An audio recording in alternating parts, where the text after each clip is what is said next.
दोस्तों, अंतरिक्ष के राज को खंगालने के लिए वैज्ञानिक कई सालों से लगे हुए हैं। किसी दूसरे ग्रह पर जीवन की जिज्ञासा में इंसान ने कई मिशनों को अंजाम दे दिया। इन मशीनों के जरिए हमें उन ग्रहों के बारे में काफी कुछ डाटा जानने को मिला। पिछले वीडियो में हमने आपको सूरज के रियल साउंड के बारे में बताया था, लेकिन आपको पता ही है कि हमारे सौरमंडल में 8 ग्रह मौजूद है और सौरमंडल के कई ग्रह पर वैज्ञानिक अंतरिक्ष यानों को भेज चुके हैं। क्या आपने कभी सोचा है कि सौरमंडल के ग्रहों की आखिर रियल आवाज कैसी है? आज के इस वीडियो में हम आपको सौरमंडल के ग्रहों की रियल आवाज बताएंगे, जो कि वहां पर अंतरिक्ष यान गए थे, उन्होंने रिकॉर्ड करके भेजी थी। दरअसल ये बात तो आपको पता है कि अंतरिक्ष में साउंड ट्रेवल नहीं करता है, इसलिए अंतरिक्ष यान रेडियो इमिशंस को रिकॉर्ड कर लेते हैं। जब इन रेडियो इमिशंस को वैज्ञानिकों द्वारा साउंड में कन्वर्ट किया जाता है तो हमें उन ग्रहों की आवाज सुनने को मिलती है, जो कि बहुत ही भयानक आवाज है। चलिए एक एक करके सभी ग्रहों की रियल आवाजों को आपको सुनाते हैं।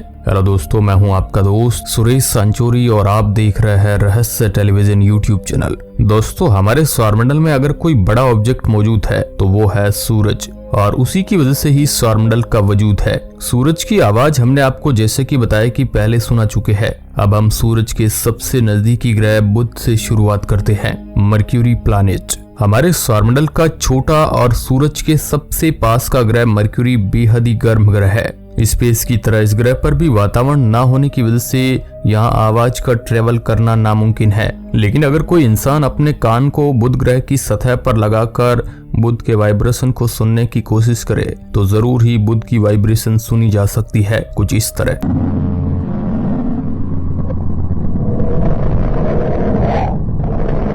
वीनस साउंड पृथ्वी की सिस्टर प्लेनेट वीनस सौरमंडल का दूसरा ग्रह होने के साथ साथ एक ऐसा ग्रह है जहां के वातावरण में कार्बन डाइऑक्साइड की परत काफी मोटी है, जिसके चलते वीनस पर आवाज की पिच काफी गहरी हो जाती है और वोकल कॉर्ड्स काफी धीरे वाइब्रेट होती है। हालांकि इस ग्रह पर साउंड की स्पीड पृथ्वी की तुलना में बहुत तेज होती है। ऐसे में जब हम वीनस से आने वाली साउंड वेव की बात करते हैं तो हमें एक ऐसी आवाज सुनने को मिलती है जैसा कि पानी के अंदर बोलने पर निकलती है। क्योंकि वीनस पर लाइटनिंग यानी बिजली कड़कती है, इसलिए हमें वीनस की आवाज में लाइटनिंग की आवाज भी सुनने को मिलती है, जो कि आप यहाँ पर सुन सकते हैं।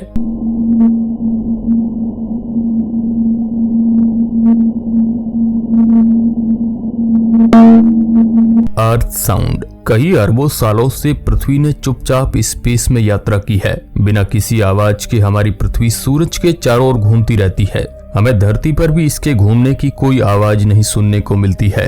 लेकिन विज्ञान की नजर से देखा जाए तो बाकी ग्रहों की तरह सूरज के चारों ओर घूमने वाली पृथ्वी भी आवाज करती है। हम पृथ्वी की आवाज पर अगर ध्यान दें तो ये सुनने में एक हम की तरह लगती है, जिसमें कई तरह के नोट्स सुनने को मिलते हैं। वैज्ञानिक पृथ्वी की इस आवाज को हम कहकर बुलाते हैं, जो कि आप यहाँ पर सुन सकते हैं।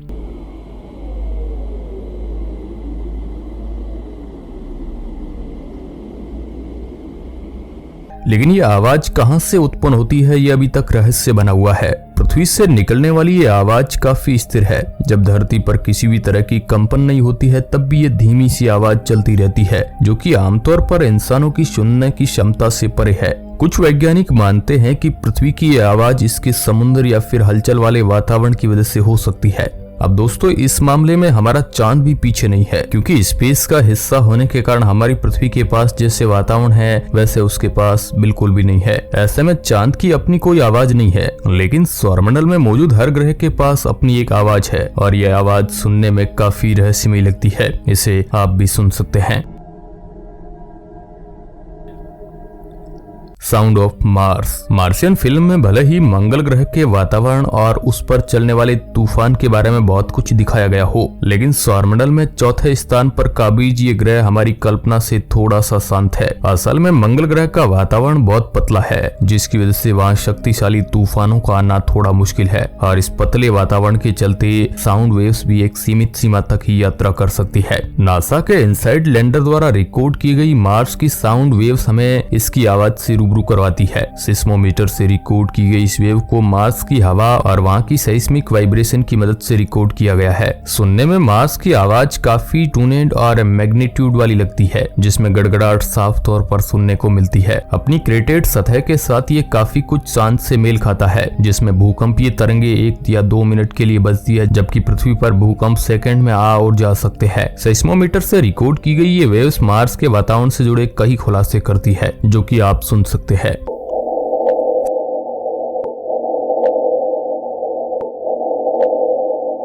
Sound of Jupiter. हमारे सौरमंडल का सबसे बड़ा ग्रह जुपिटर सबसे बड़ा गैस जायंट भी है। जुपिटर पर भेजा गया नासा का जूनो मिशन जब शक्तिशाली मैग्नेटिक फील्ड को पार कर ग्रह पर पहुंचा, तो वहां रिकॉर्ड किए गए रेडियो सिग्नल्स को साउंड वेव में कन्वर्ट करने पर हमें लाइटनिंग और गड़गड़ाहट की आवाज सुनने मिली। जुपिटर के मैग्नेटोस्फीयर में घुसने पर सबसे पहले जूनो ने बाउ शॉक यानी झटके को महसूस किया, जिसके बाद उसे भारी टर्बुलेंस से गुजरना पड़ा। जुपिटर पर जूनो ने सूरज से आने वाले उन चार्ज पार्टिकल के प्लाज्मा वेव के सिग्नल्स को पकड़ा, जो जुपिटर के मैग्नेटिक फील्ड में बाउंस ऑफ होती रहती है। इन सभी सिग्नल्स को जब हम साउंड में बदलते हैं, तो शक्तिशाली मैग्नेटिक फील्ड के चलते अजीब, डरावनी और गरजने वाली आवाजें सुनने को मिलती है। जुपिटर का साउंड आप सुन सकते हैं।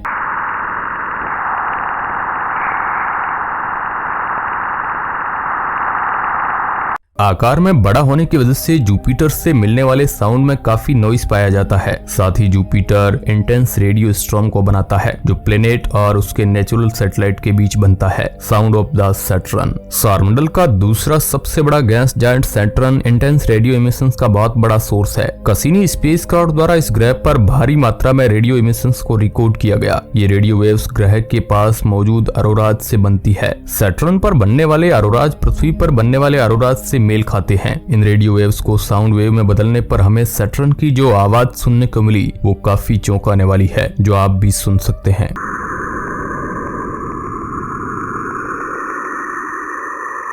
सैटर्न की आवाज शुरुआत में बांसुरी की कोमल गुनगुनाहट सी लगती है, लेकिन धीरे धीरे आवाज में बदलाव आता है और फिर हमें साउंड के फटने और रूखी हवाओं के तेज होने की आवाज सुनाई देती है। आवाज में ये लाउडनेस कुछ ही समय के लिए रहती है और फिर ये धुन एक कोमल गुनगुनाहट में बदल जाती है। कसीनी द्वारा रिकॉर्ड किया गया ये साउंड दरअसल हमें सैटर्न और इसके आइस मून एन्सेलेडस के बीच होने वाले प्लाज्मा मूवमेंट की वजह से सुनने को मिलती है।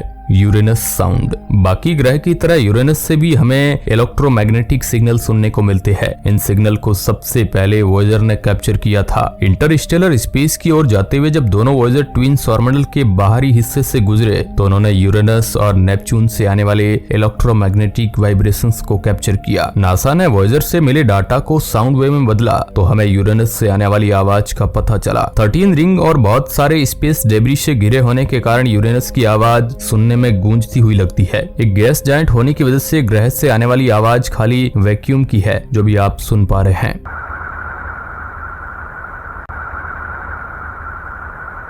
Neptune sound. आवाज के मामले में नेपच्यून भी काफी कुछ यूरेनस की तरह है। वॉयेजर द्वारा कैप्चर किए गए इस ग्रह के इलेक्ट्रोमैग्नेटिक वाइब्रेशन से हमें समंदर पर आने वाली लहरों की आवाज सुनाई पड़ती है।